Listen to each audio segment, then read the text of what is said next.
সকালবেলায় ব্রেকফাস্টে আপনি রুটি খাবেন, আগের রাত্রে সেই রুটি আপনি মেখে ফ্রিজে রাখলে সেটা থেকে আপনি আরও এক্সট্রা বেনিফিট পাবেন।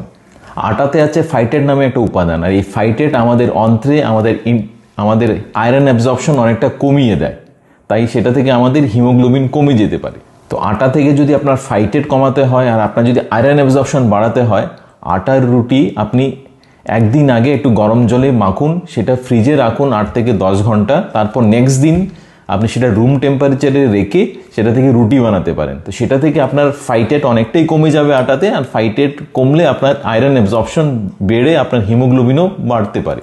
আর একটা বেটার অপশন হচ্ছে সাওয়ারডো টাইপ প্রিপারেশন, মানে আটা যখন আপনি জলে মাখছেন, একটু গরম জলে মাখছেন, সেটাতে 1 থেকে 2 চামচ আপনি টক দই দিন। সেটাতে কি হবে, সেটা ফার্মেন্টেশন হবে, আর সেটাই যদি আপনি 8 থেকে 10 ঘন্টা ফ্রিজে রাখছেন আটার ডটা, নেক্সট দিন আপনি সেটা রুটি হিসেবে ব্যবহার করছেন, আপনার সেটাতে ফাইটেট পরিমাণ অনেকটাই কমে যাবে আটাতে, সেটা থেকে আপনার আয়রন অ্যাবজর্পশন বাড়বে।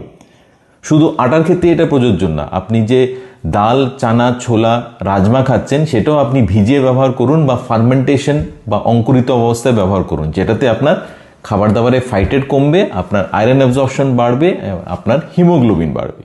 ফুল ভিডিওতে আমি আয়রন নিয়ে বিশদভাবে আলোচনা করেছি।